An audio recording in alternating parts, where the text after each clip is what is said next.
Bonjour. Comme vous le savez désormais, pour les 15 derniers jours de ce mois d'octobre, je procède au tirage défi.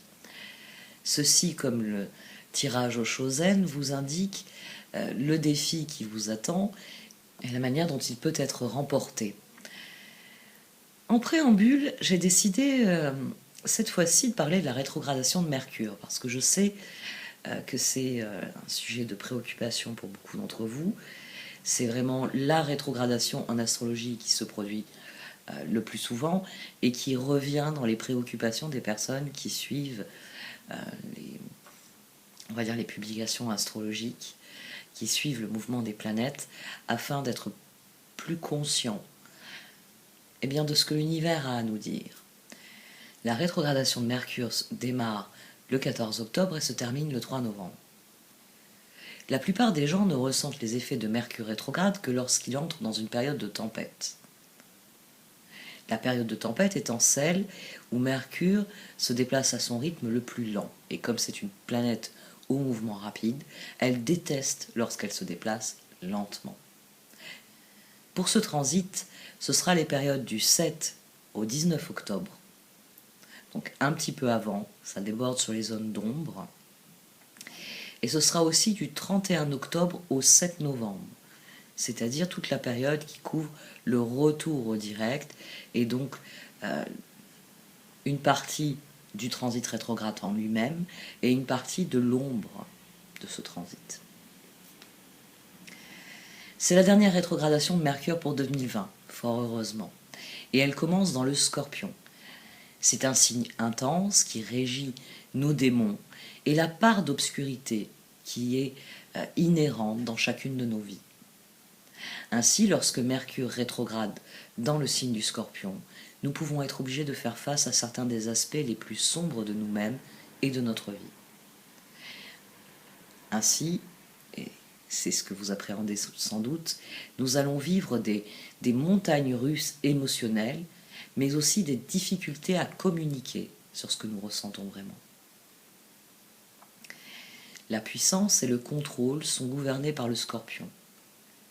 Dites-vous bien que ce transit peut vous permettre de trouver votre propre pouvoir personnel afin de pouvoir contrôler ce qui relève de vous dans votre existence et opérer des transformations pour le meilleur, puisque le Scorpion gouverne les transformations. Durant ce transit, évitez toute impulsivité en canalisant plutôt votre intelligence sur les transformations positives que vous souhaitez mettre en place. À un moment donné, Mercure rétrograde retournera dans le signe de la Balance. Ça aura lieu le 27 octobre. C'est d'ailleurs en Balance que Mercure terminera sa rétrogradation le 3 novembre. La Balance gouverne les autres personnes dans notre vie. Et cette rétrogradation pourrait créer des difficultés à nous entendre, à négocier, à communiquer honnêtement. Nous allons peut-être avoir l'impression que quelque chose est injuste. Et Mars est en rétrograde en même temps, nous allons sans doute décider de lutter contre cette injustice. Les relations, les partenariats peuvent devenir plus tendus en fin de rétrogradation du fait de ce retour en Balance. N'hésitez pas, si vous éprouvez un besoin de solitude, pour rééquilibrer tout cela, à vous retirer. Parce que la Balance règle l'équilibre. Donc avec ce transit, nous sommes susceptibles de nous sentir déséquilibrés, c'est-à-dire incapables de trouver l'harmonie avec les autres dont nous avons besoin. Alors, n'hésitez pas à vous retirer pour retrouver l'équilibre en vous dans un premier temps. Reconsidérez les faits. Et c'est ainsi que vous déterminerez la vérité. N'oubliez pas qu'elle se trouve dans les faits, et même plus précisément dans les détails qui sont révélateurs à plus d'un titre. Une fois que vous aurez trouvé votre vérité, vous pourrez réellement vous connecter à votre environnement et donc aux autres, en ayant retrouvé un équilibre, en étant sûr de ce que vous pensez, et donc de ce que vous allez dire et de ce que vous allez faire. Il est à noter, et c'est vrai que je vous dis depuis tout à l'heure, pour ceux d'entre vous qui observent les États-Unis, sachez que la rétrogradation se termine le jour des élections.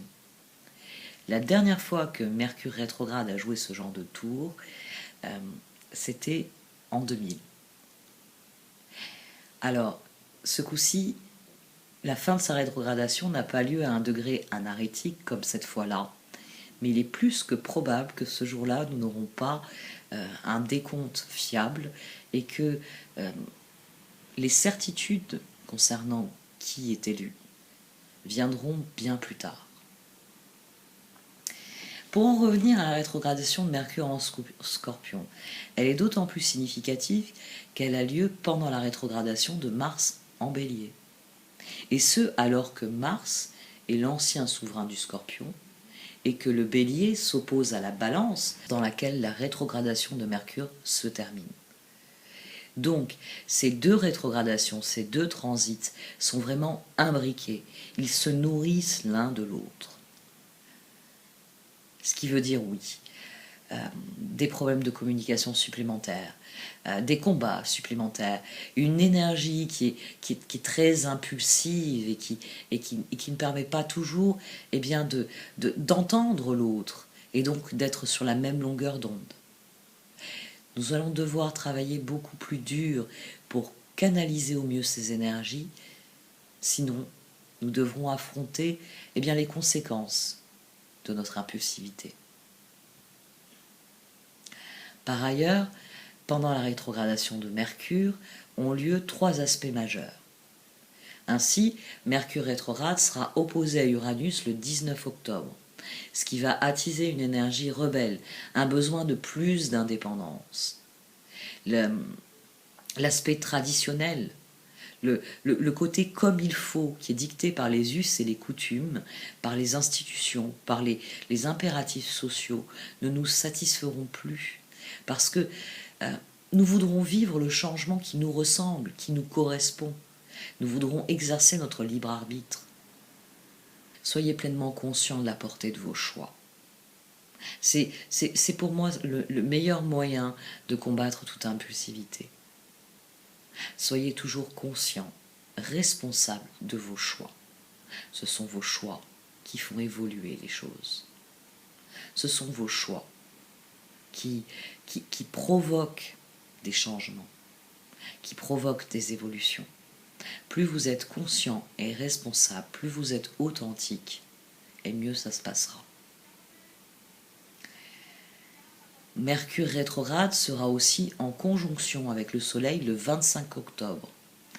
Alors là, ça c'est un transit qui est formidable parce que cela permettra de démarrer quelque chose pour les 6, voire même 8 semaines qui suivront. Donc, si vous n'avez pas de projet en cours, trouvez où se situe le 2,47 en Scorpion dans votre thème et c'est sans doute là que se trouve une ouverture pour quelque chose, un projet, une transformation, une guérison, une action qui vise à améliorer les choses, qui vise réellement à ce que ce qui est pour l'instant endormi s'éveille. Un aspect bien plus difficile aura lieu juste avant la fin de la rétrogradation. Ce sera le carré entre Mercure rétrograde et Saturne qui aura lieu le 1er novembre. Ça va amener un regain dans le sentiment de limitation, le sentiment que les responsabilités ne sont pas correctement assumées ou qu'elles ne sont pas endossées par les véritables responsables. C'est une énergie qui peut mener à défier l'autorité afin d'obtenir justice. Il y a quelques minutes, je vous ai parlé de l'opposition Mercure rétrograde à Uranus, qui aura lieu le 19 octobre. Il faut savoir que cette semaine, lorsque je publie ces vidéos défis, nous avons une nouvelle lune en Balance. La lune sera donc dans le même signe que Mercure rétrograde en Scorpion, du 17 au 19 octobre, juste après la nouvelle lune. Cette nouvelle lune, elle est influencée par Uranus, parce qu'elle est opposée à Uranus. Mercure rétrograde est conjoint à la nouvelle lune dès le lendemain, et lui aussi opposé à Uranus. Il y a vraiment un nœud d'énergie rétrograde qui peut activer de la colère, qui peut, oui, provoquer un sentiment que le changement est non seulement nécessaire, mais qu'il est indispensable, que l'on ne peut pas faire sans. Alors, pour contourner la chose, pour être vraiment sûr que la transformation que vous avez à l'esprit va être une bonne transformation, prenez le temps de creuser profondément en vous-même. C'est vraiment ce qui est nécessaire lors d'une rétrogradation, de chercher en soi les réponses, de chercher en soi les racines des choses, de ne pas se contenter de ce qui est visible. Plus vous serez conscient de ce qui vous manque vraiment, de ce dont vous avez besoin, et plus vous pourrez canaliser dans les jours à venir vos actions dans une direction qui serve la meilleure des transformations, la meilleure des évolutions pour vous. Surtout que du 18 au 21 octobre, Mercure rétrograde sera à un degré critique du Scorpion.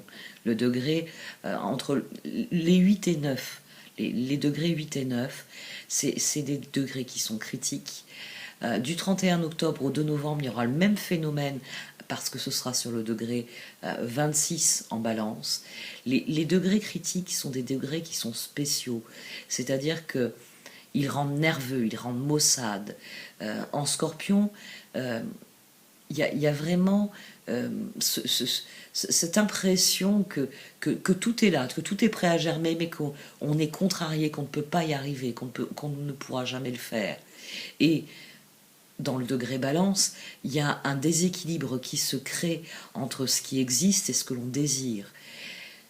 Comprenez bien que l'énergie de mise à la terre, que la méditation peuvent vous être utiles. Prenez grand soin de vous pendant ce transit. Parce que la tension ne fait que monter durant ce transit.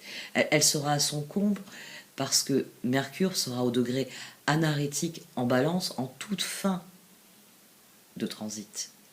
Le degré anarétique, c'est le degré karmique, si vous préférez. C'est le dernier degré de tout signe, 29 degrés. C'est un point d'énergie de crise, en particulier en transit, parce que ça préfigure le changement, le passage à un autre signe. Avec les rétrogradations, ça peut être un gros déclencheur, créant de nouveaux développements, des développements pourquoi pas inattendu, je vous l'ai dit, Uranus en face, en taureau, il apporte son grain de sel à tout cela.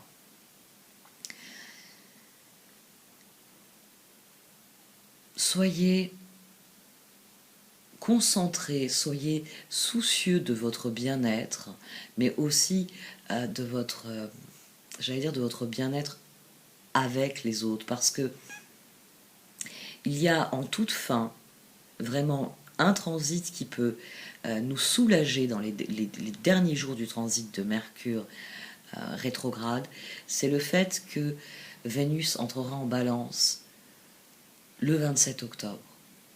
Ainsi donc, en entrant en balance, elle vient exalter le sentiment de joie, d'équilibre, d'harmonie, que l'on peut trouver en étant avec des personnes qui nous ressemblent, en étant dans des environnements qui nous plaisent. Vénus régit la balance. Elle régit d'ailleurs aussi le taureau. Et vient donc dire à Uranus, ça suffit, arrête de casser les pieds. Ce qui se passe en Scorpion, ce qui se passe en balance, cette rétrogradation de Mercure, elle est nécessaire.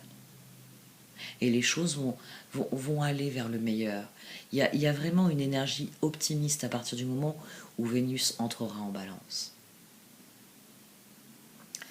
Pour conclure, quelques mots. La rétrogradation commence à 11 degrés Scorpion. Donc ceux d'entre vous qui sont nés du 31 octobre au 5 novembre pouvez ressentir plus profondément cette rétrogradation. La rétrogradation se termine à 25 degrés de la balance. Donc ceux d'entre vous qui sont nés du 15 au 20 octobre vont ressentir bien plus la fin de la rétrogradation. Pour tous les autres, vérifiez tout de même les maisons que la rétrogradation de Mercure affecte dans votre thème natal. Et, si vous les connaissez, tous les aspects que Mercure fera pendant sa rétrogradation sur vos planètes natales. Cela vous permettra de bien comprendre comment cette rétrogradation peut vous affecter, quels sont les domaines de votre vie où il faut être attentif et conscient afin de réellement prendre des décisions qui servent votre cause. D'ailleurs, pour ceux d'entre vous qui savent qu'ils ont Mercure rétrograde dans votre thème natal, levez un peu le pied. Et n'hésitez pas à donner un coup de main parce que les difficultés de la rétrogradation vous semblent assez naturelles. Donc peut-être que c'est vous qui pouvez jouer le rôle de facilitateur en dénouant certaines crises, en dénouant certaines de ces vagues d'émotions, de rage même qu'il peut y avoir pour certaines personnes, tout simplement en pointant le fait que c'est un processus et que s'emporter, s'emballer n'est pas le meilleur moyen de venir à bout de ce processus, de profiter, de bénéficier de ce processus. La dystopie actuelle s'accentue. Les savants sont bâillonnés par les institutions, au même titre que les vérités sont masquées par soif de pouvoir et d'argent. Mercure rétrograde en Scorpion sera très difficile parce que Mars régnait sur le Scorpion et le Scorpion aime déterrer, il aime aller au fond des choses, il aime aller chercher ce qu'on a enterré dans un coin et qu'on ne veut pas voir. Oui, il est à l'aise avec la rage, avec la guerre. Il sait que le chaos est nécessaire pour créer l'ordre. Au vu de la situation actuelle, beaucoup de colère, de frustration, due à toutes les couleuvres que nous avalons depuis des mois, risquent de créer des conflits. Essayez d'utiliser l'énergie du Scorpion pour des transformations positives, pour atteindre une compréhension profonde de la vérité, de la réalité, au lieu de céder à la rage et à l'envie de violence qui, même si elles sont légitimes, ne peuvent conduire à une solution que si tout le monde est d'accord, finalement, sur la transformation nécessaire. Individuellement, cette remise en cause peut servir le collectif, à condition que chacun individuellement soit conscient du processus, que chacun aille au fond des choses et laisse la vérité sortir nue, telle qu'elle est. Alors là, collectivement, nous pourrons coordonner nos efforts pour que la vérité soit connue du plus grand nombre.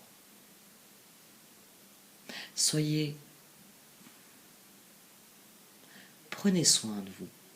Soyez réellement conscient que la réalité, la vérité sont les valeurs qui cimentent le bonheur individuel autant que le bonheur collectif. Je vais à présent passer au tirage.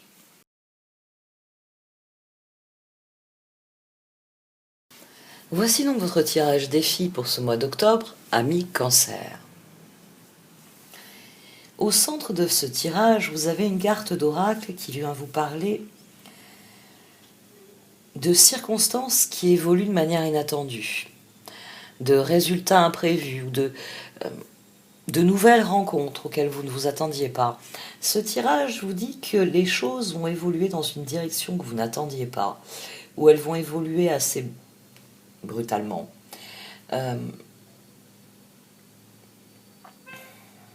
En étant au centre, Unexpected Visitors vient souligner que il y a un changement qui est à l'œuvre, que de nouvelles portes s'ouvrent et que ça peut être effrayant, certes, parce que c'est quelque chose d'inattendu, c'est quelque chose auquel vous ne vous attendiez pas. Mais cette carte est finement dessinée, c'est-à-dire que malgré l'aspect... on a Alice, on a Alice au milieu, malgré l'aspect effrayant que peut générer les surprises de cet ordre, eh bien, le fait de vous mettre le personnage d'Alice au Pays des Merveilles au centre, c'est une manière de souligner que vous êtes à l'aube d'une nouvelle et d'une grande aventure. Le livre en lui-même est très différent de ce qu'il est culturellement dans l'esprit des gens. C'est-à-dire qu'il y a deux choses dans Alice au Pays des Merveilles. Il y a le livre en tant que tel, qui à lire peut être assez dérangeant.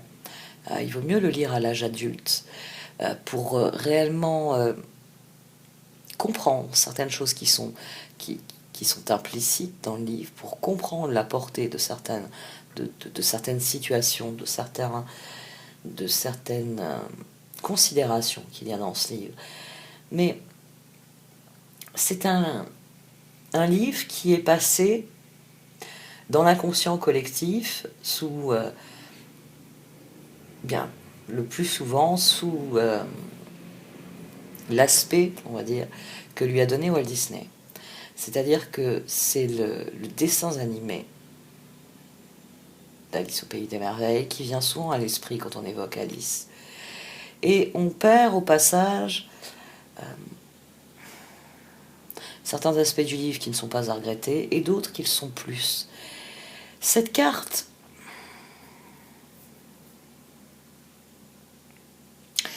souligne que ce qui est inattendu n'est pas forcément une mauvaise chose, puisque vous allez vivre une nouvelle aventure, vous allez vivre de nouvelles choses, mais elle garde le côté inquiétant qu'il y a dans le livre, c'est-à-dire que cela va vous amener à remettre en question votre appréciation des choses.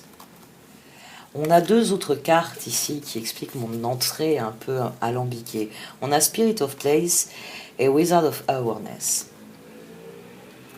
Le conseil, c'est de s'ancrer, d'être vraiment conscient de qui vous êtes, de ce que vous savez être appelé à vivre, de ce que vous portez en vous. Et l'autre, le sorcier de la conscience supérieure, c'est de non seulement être profondément conscient de qui vous êtes, mais surtout de vous servir de cette connaissance pour déterminer où vous voulez aller. On a deux cartes ici qui se recoupent profondément, parce que vous êtes face à une situation qui est inattendue. Vous êtes face à un changement de circonstances. Les choses évoluent d'une manière qui n'était pas prévue. Donc forcément, le moment est venu de faire un pas en arrière, le sorcier de la conscience supérieure, et de reconsidérer la situation afin de déterminer comment cette nouvelle porte qui s'ouvre peut s'inscrire dans vos choix à long terme. Et le conseil, c'est de rester ancré, c'est-à-dire de rester authentique. Parce que cette carte, elle souligne que l'authenticité est la source même de toutes nos ressources, de tout notre pouvoir. Plus vous serez authentique en affrontant cette situation, et plus bien vous serez dans la conscience supérieure de ce que vous êtes appelé à vivre. Il y a, et c'est pour ça que j'ai commencé par cet exemple un peu alambiqué, il y a une différence entre ce qu'est la situation et la manière dont vous la voyez, et ce qu'elle recèle comme potentiel d'évolution, et ce à quoi elle va vous mener. Si on prend, que ce soit le livre ou le dessin animé, au début on a une petite fille qui court après un lapin. Et à un moment donné, elle tombe dans un trou, et là, plus rien n'est normal. Ouais, on va employer ce terme. Vous imaginez les guillemets là. Plus rien n'est normal, c'est-à-dire que plus rien n'est conforme à ce qu'elle a toujours connu. Et ici, vous avez une situation ainsi où vous vous retrouvez à tomber de Carib dans Scylla. C'est-à-dire que vous aviez saisi une situation, vous vous étiez en train de la faire progresser, et vous tombez sur une autre situation qui fait évoluer les choses de manière complètement inattendue, dans une autre direction, et qui modifie votre approche des choses. L'action nécessaire au progrès, c'est vraiment de s'arrêter et de considérer l'univers dans lequel vous êtes tombé. Quel est-il? Qu'est-ce qui est si différent de ce que vous connaissez, de ce que vous attendiez? Qu'est-ce qui modifie profondément, j'allais dire votre trajectoire, oui. Qu'est-ce qui fait que cette porte-là s'est ouverte là maintenant? Parce que vous aviez des objectifs, il y avait certaines portes dont vous attendiez qu'elles s'ouvrent. Cette situation-là, elle ne vient pas seulement comme résultat de quelque chose, parce que là c'est flagrant avec les cartes en dessous, c'est le résultat d'actions antérieures. Vous obtenez un résultat, mais voilà, c'est une autre porte qui s'est ouverte. C'est une porte qui est complètement inattendue et qui bouleverse la situation. Et pour être réellement, pour aller dans la bonne direction, et c'est une direction qui est plutôt bonne avec Peaks of Joy, il s'agit d'être profondément conscient de qui vous êtes, de qui vous voulez devenir, et dès lors de réellement aborder cette situation en comprenant en quoi elle peut vous enrichir, en quoi elle peut vous faire progresser. Plus vous serez conscient de qui vous êtes et de ce que cette situation peut vous offrir, et plus vous serez susceptible d'obtenir ce résultat-là. C'est-à-dire, comme Alice, vous n'essaierez pas de remonter, de ressortir du trou, mais vous irez au fond de la situation, vous irez explorer, vous irez voir, parce qu'il y a une bonne raison si cette porte est ouverte. Il y a une bonne raison qui, malgré vos appréhensions, peut vous mener loin. C'est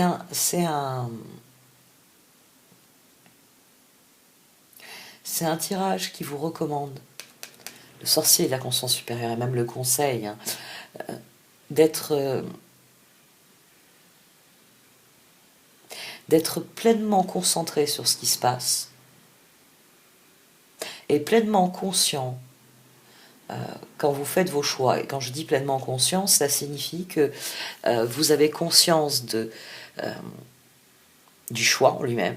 Vous n'avez aucune illusion, aucun doute sur l'alternative qui vous est proposée. Et quelque part, il y a vraiment cette idée que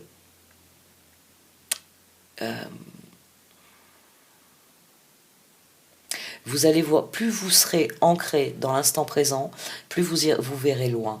C'est-à-dire que face à un choix, vous verrez le choix pour ce qu'il est, voilà, gauche ou droite, mais que votre conscience vous dira immédiatement, à gauche je vais dans telle direction, à droite je vais dans telle direction.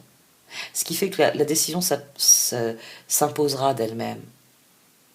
Vous obtiendrez, quoi qu'il en soit, pour les cartes, un bon résultat. À partir du moment où vous faites des choix en pleine conscience, en étant concentré, vous obtiendrez de bons résultats. La situation évoluera d'une manière qui va vous plaire. Mais c'est une situation qui vous inquiète. C'est une situation que vous appréhendez. Donc il faut prendre le temps d'accueillir cette situation. Parce qu'elle amène des perspectives bien plus grandes que celles que vous connaissez, que celles que vous voyez au premier abord.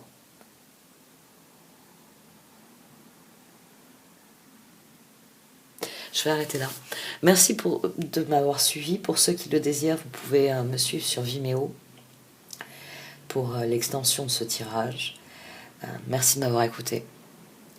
Vous pouvez liker, commenter ou partager cette vidéo. Au revoir.